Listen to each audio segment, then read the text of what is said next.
Buongiorno e benvenuti a questa edizione del nostro telegiornale. Vediamo subito i titoli. Bambino di 10 anni cade dal balcone al quinto piano di un palazzo a Trapani, è stato sottoposto a intervento chirurgico, le sue condizioni sono gravi. Svolta clamorosa nelle indagini sul delitto Mattarella, arrestato l'ex prefetto Filippo Piritore. Secondo l'accusa mentì sul guanto ritrovato nell'auto del killer. Nuovo collaboratore di giustizia Cerbo parla dell'alleanza tra mafia, 'ndrangheta e camorra a Milano, ma anche dei presunti rapporti che l'ex re dei paparazzi Fabrizio Corona avrebbe avuto con il clan Mazzei. Picchia a calci e pugni la moglie, la donna ancora grave riesce a chiamare la polizia, lui risponde agli agenti: venite a prendermi. Intimidazioni e sparatorie a Catania, colpi di pistola contro una gastronomia di via Lago di Nicito e un portone di via Stazzone. Ponte sullo Stretto, la WeBuild avvia le procedure per le assunzioni, ma la Corte dei Conti solleva ancora dubbi sull'opera. In campo oggi il Palermo, in quel di Catanzaro, siamo al calcio, Inzaghi, la gara più complicata, ancora qualche dubbio di formazione. In Serie C, Catania sulle ali dell'entusiasmo dopo la vittoria sulla Salernitana, va all'assalto del Benevento, Massimino verso il tutto esaurito e Siracusa ospita oggi pomeriggio al De Simone il Casarano, impegno casalingo anche per il Trapani che domani riceve l'Audace Cerignola.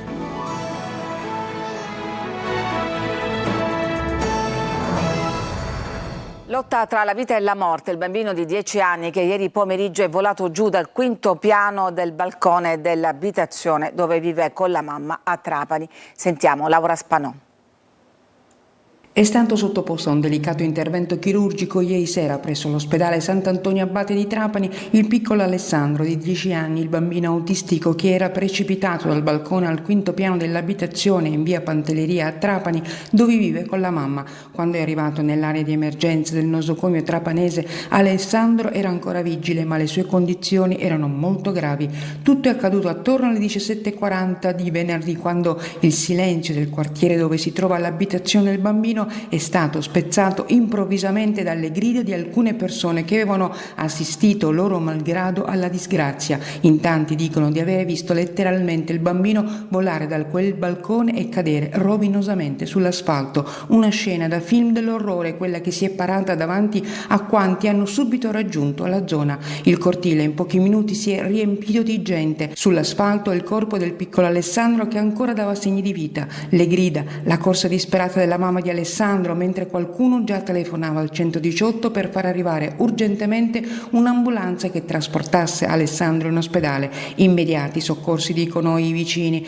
Ancora da chiarire causa e dinamica. Dalle poche informazioni che filtrano dalla polizia, le indagini sono condotte dagli investigatori della squadra mobile. Si sa che il bambino, che era a casa con la mamma, possa essere sfuggito alla sua attenzione e abbia raggiunto il balcone e poi quel maledetto volo giù in strada. Sul posto sono intervenuti gli investigatori della scientifica per i rilievi. Gli accertamenti della polizia dovranno fugare ogni altro dubbio sulle cause che per ora propendono per un incidente. Ieri sera in via Pantelleria solo le luci del quinto piano della palazzina dove abita il bambino erano accese, le altre tutte spente. Un via di agenti faceva la spola tra l'appartamento e il balcone. La poca gente che si è avvicinata era ancora sconvolta per quanto accaduto e le uniche parole erano per Alessandro perché possa ritornare presto a casa. Scattano gli arresti domiciliari per l'ex prefetto Filippo Piritore. La procura di Palermo lo accusa di aver depistato le indagini sull'omicidio del presidente della regione Piersanti Mattarella, ucciso 45 anni fa. Manlio Viola.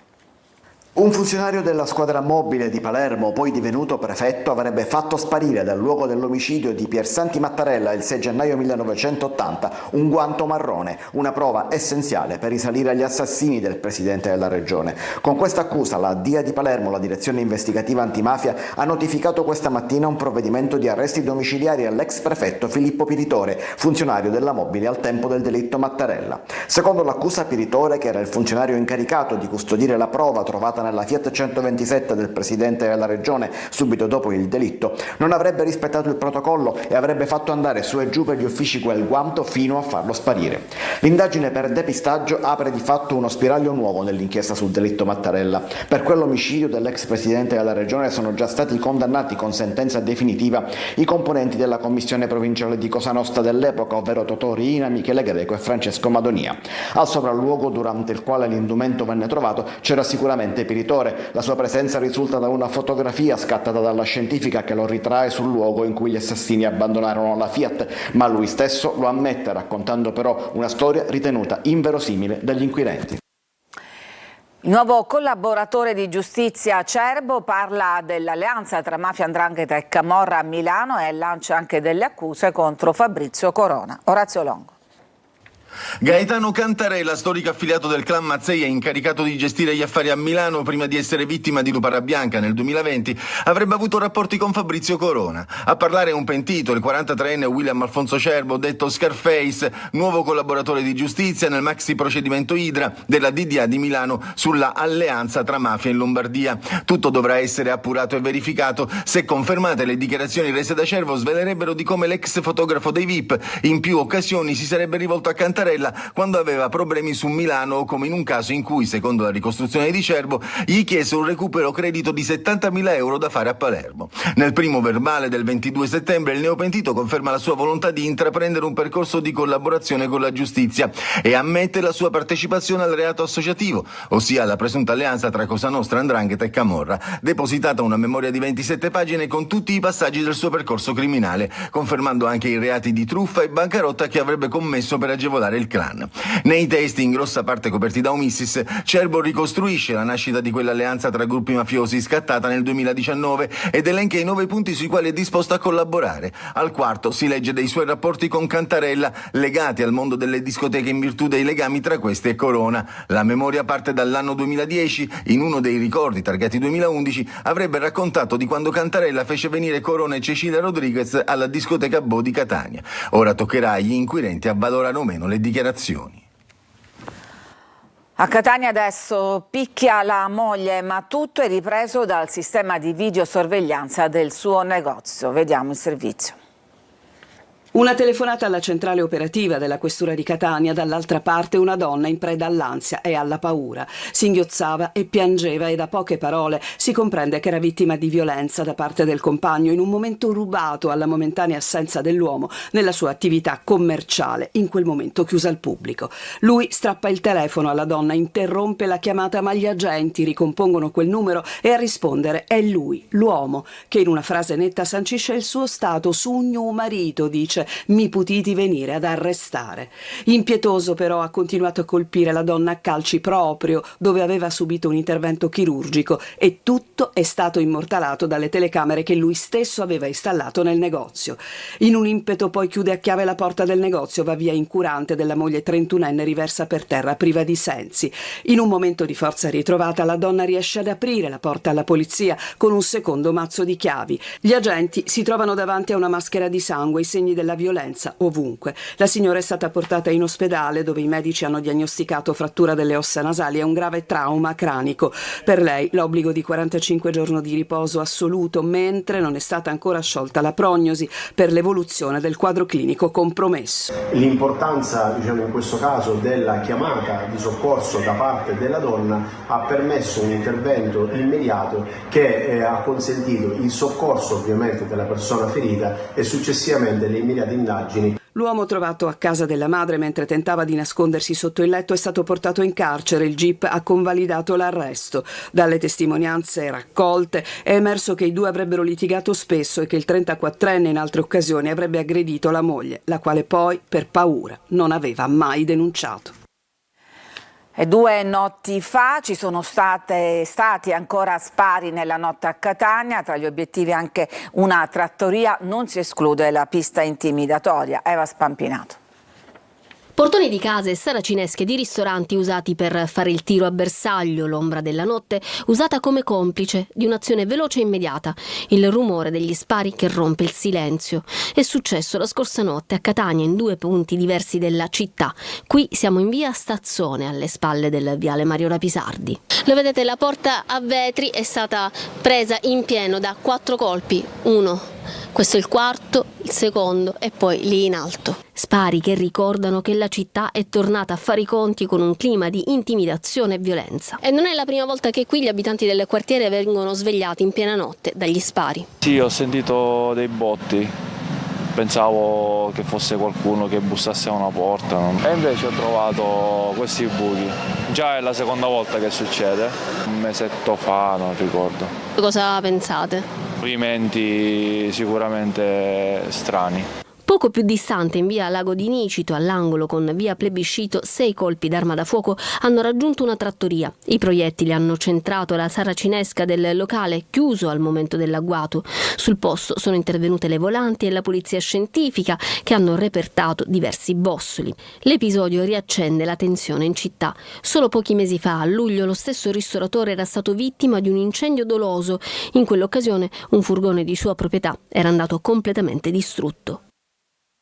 I carabinieri hanno arrestato il 26enne Francesco Ascia. Per gli investigatori sarebbe lui l'autore dell'aggressione al parroco della chiesa del Carmine, Don Nunzio Samà, accoltellato appunto l'altro ieri. Il giovane accusato di lesioni personali aggravate sono arrivate a lui, che ha precedenti penali e disturbi psichici, soprattutto analizzando i sistemi di videosorveglianza.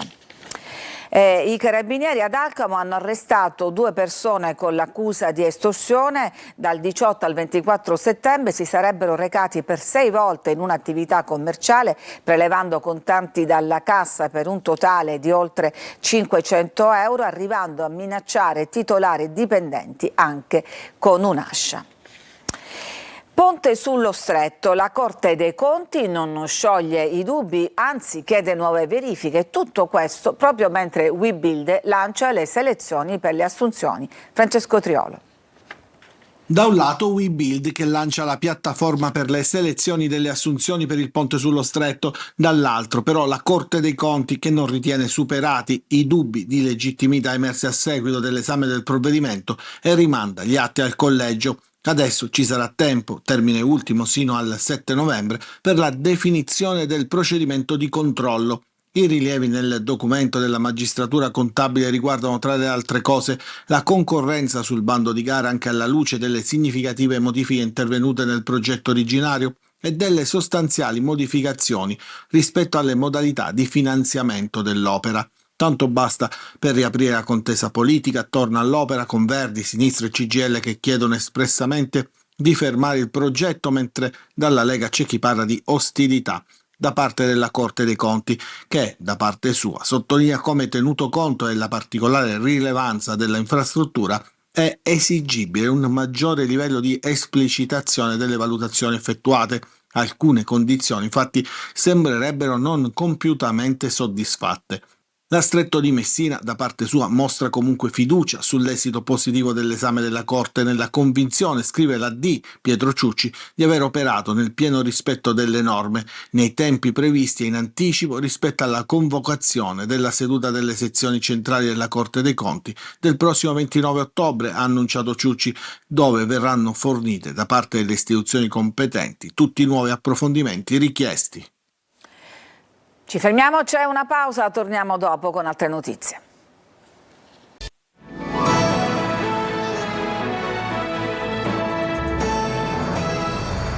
Bullismo e cyberbullismo nella scuola attraverso i bisogni dei ragazzi. Il convegno si è svolto ad Cireale, promosso da Telefono Arcobaleno. Orazio Longo. Dallo stereotipo di genere al bullismo e al cyberbullismo, la scuola è uno dei contesti in cui il minore manifesta non solo i bisogni, le aspettative e le sfide, ma soprattutto le difficoltà che può esprimere nel corso della sua crescita. Se ne è parlato nel corso del convegno La scuola e la tutela del minore ad Acireale. Dallo studio presentato da Telefono Arcobaleno è emersa la necessità di progettare programmi di prevenzione del disagio rivolti agli insegnanti. Necessità formativa da parte del corpo insegnanti, si sentono non preparati a gestire ad esempio le forme d'abuso, si si sentono impreparati a capire come gestire, ma anche a capire quando la situazione è quella concreta. Chiedono formazione e, se pensiamo a degli effetti strutturali sugli studenti, la non preparazione dell'insegnante può avere un po' l'effetto Pigmalione, cioè l'effetto strutturale che sulle, per esempio, differenze di genere, sugli stereotipi, può influenzare anche lo studente.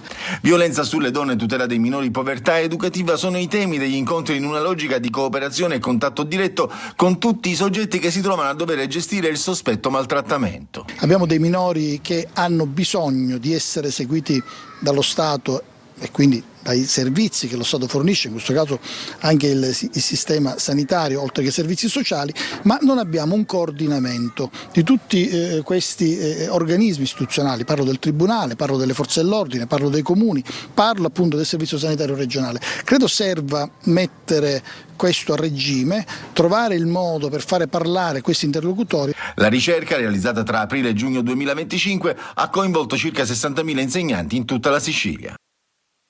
Cresce il turismo croceristico, se ne è parlato alla 12ª edizione di Italian Cruise Day a Catania. L'intento è quello di dare a Catania la giusta dignità come porto nel panorama nazionale e internazionale. A dirlo è Francesco Di Sarcina, presidente dell'autorità di sistema portuale mare di Sicilia Orientale, in apertura della 12ª edizione di Italian Cruise Day. Stiamo puntando moltissimo nel fare le infrastrutture, quello è scontato, nell'organizzarle bene e nel promuoverle bene. Per promuoverle bene bisogna chiamare il cluster croceristico qui a parlare di Catania. 210.000 i passeggeri contati quest'anno, con una stima di 300.000 per l'anno prossimo nel porto di Catania, ma l'obiettivo è guardare a un sistema che funzioni. Su base network Sicilia Orientale noi oggi ci attestiamo attorno a 300.000 passeggeri, ma tra un paio di anni arriveremo a 500.000 di passeggeri. Queste sono le nostre stime. Sono numeri bassi ancora, attenzione, nonostante la crescita, lo sappiamo, ma noi ci stiamo attrezzando per fare numeri diversi. Il turismo, come sappiamo tutti, è un indotto fondamentale non soltanto per le navi, quindi per le cruise che arrivano qua, per il porto che le riceve, ma anche per tutto il retroterra che deve predisporsi e deve implementare la loro capacità recettiva proprio in tale logica. Secondo i ricercatori di Risposte Turismo, il 2026 prevede numeri record di traffico per quanto riguarda la Sicilia nei porti di Palermo, Messina e Catania, oltre 1 miliardo di euro di investimenti a livello nazionale pianificati nel triennio 26-28. Nel Mediterraneo stiamo spingendo e puntando su destinazioni come Taranto, stiamo progettando un progetto là e poi anche gestiamo porti importanti come Cagliari e Catania. Ci fermiamo ancora, c'è una pausa e poi torniamo con la pagina sportiva.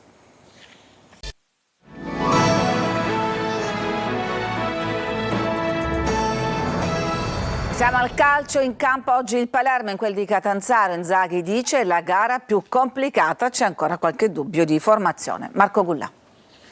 La gara più dura che potessimo affrontare. Filippo Inzaghi non fa giri di parole per etichettare la sfida di oggi alle 19:30 che il suo Palermo giocherà al Ceravolo di Catanzaro. Rosanero che devono necessariamente vincere per non perdere terreno dal Modena, primo e a +5 sui siciliani dopo la vittoria di ieri sera contro l'Empoli per 2-1. Partita dura di Serie B, insomma, scordiamoci Catanzaro che ha problemi. Il Catanzaro è una squadra che pressappoco, insomma, è quella dell'anno scorso, che ha fatto molto bene, che ha secondo me un bravissimo allenatore che è stato anche mio ex compagno. Mi farà molto piacere ritrovarlo e sfidarlo, per cui come sempre per ottenere risultati ci vorrà il miglior Palermo. È chiaro che le cose dipenderanno da noi come affronteremo la partita, ma sono sicuro che la squadra è pronta e farà una grande gara. Non ha ancora sciolto il dubbio su chi giocherà in avanti assieme a Palumbo e poi Giampaolo, Brunori o Leduaron, Ranocchia e Segre verso la conferma a centrocampo, in difesa Pierozzi, Pede e Ceccaroni. Ma la partita sarà molto complicata e difficile, però insomma speriamo di essere all'altezza e di fare una grande partita. Catanzaro che ha perso le ultime 2 gare, in avanti si affiderà a Cisei e Mello, fischio d'inizio alle 19:30. Conclusa la prima parte dell'iter per l'acquisizione all'asta di Torre del Grifo, il Catania adesso è proiettato alla seconda super sfida ad alta classifica consecutiva al Massimino. Arriva il Benevento. Messo da parte almeno per il momento il capitolo Torre del Grifo, il Catania adesso è chiamato a concentrarsi sul campo, che tradotto significa Benevento. Un'altra grande partita, un altro scontro diretto dopo quello vinto domenica scorsa contro la Salernitana. Forse ancora più insidioso perché la squadra sannita arriva già consapevole di cosa l'aspetterà al Massimino, uno stadio che si preannuncia tutto esaurito con la presenza anche della tifoseria ospite. Toscano in settimana da un lato ha dovuto smorzare un po' di eccessivo entusiasmo, dall'altro ha alimentato la fiducia. Gli unici 2 giocatori che mancheranno saranno gli infortunati Martic e Raimo. Gli altri durante gli allenamenti hanno dato vita ad una sana competizione per una maglia da titolare. Il dubbio maggiore per il tecnico Mimmo Toscano in vista della sfida di domenica resta su chi affiancherà Di Tacchio a centrocampo. Una maglia se la contendono Corbari, Aloi e Quaini, mentre Cicerelli e Lunetta dovrebbero supportare Forte in avanti. Squadra che vince non si cambia, dovrebbe essere così, ma in base anche all'avversario occorre adottare quegli accorgimenti tattici che proprio Toscano sta studiando per proporre magari qualche mossa a sorpresa che mette in difficoltà un vecchio lupo del campionato come Gaetano Uteri. Siracusa ospita oggi pomeriggio al De Simone il Casarano, impegno casalingo anche per il Trapani che domani riceve l'Audace Cerignola. Partita da bivio senza ritorno. Oggi con inizio alle 17:30 il Siracusa si gioca parte del suo futuro contro il Casarano. Serve un risultato positivo, possibilmente una vittoria, per rallentare una crisi che sembra senza via d'uscita. Il Casarano, ferito dal derby contro il Foggia e matricola sorpresa del girone, non è il migliore degli avversari per riscattarsi. Gli azzurri giocano anche per Marco Turati, fin qui blindato dal presidente Ricci, ma la sua posizione è incerta. Il mercato è lontano, come il penultimo posto, oggi distante 5 lunghezze. Gioca catena per l'infortunato Puzzone. Centrali di difesa Pacciardi e Bonacchi. A centrocampo Gudelevicius dall'inizio. Con i trequartisti Guadagni, Limonelli e Valente c'è Molina prima punta.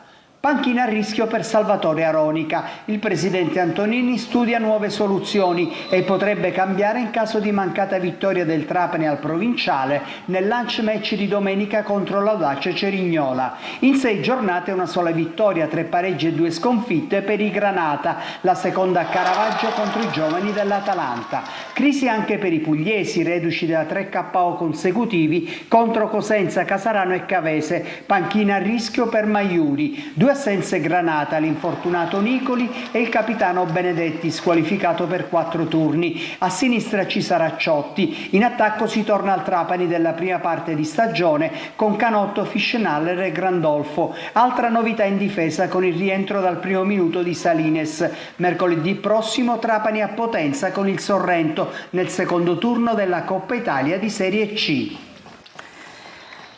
È tutto per questa edizione, grazie per averci seguito. L'informazione torna come sempre alle 14. A tutti una buona giornata.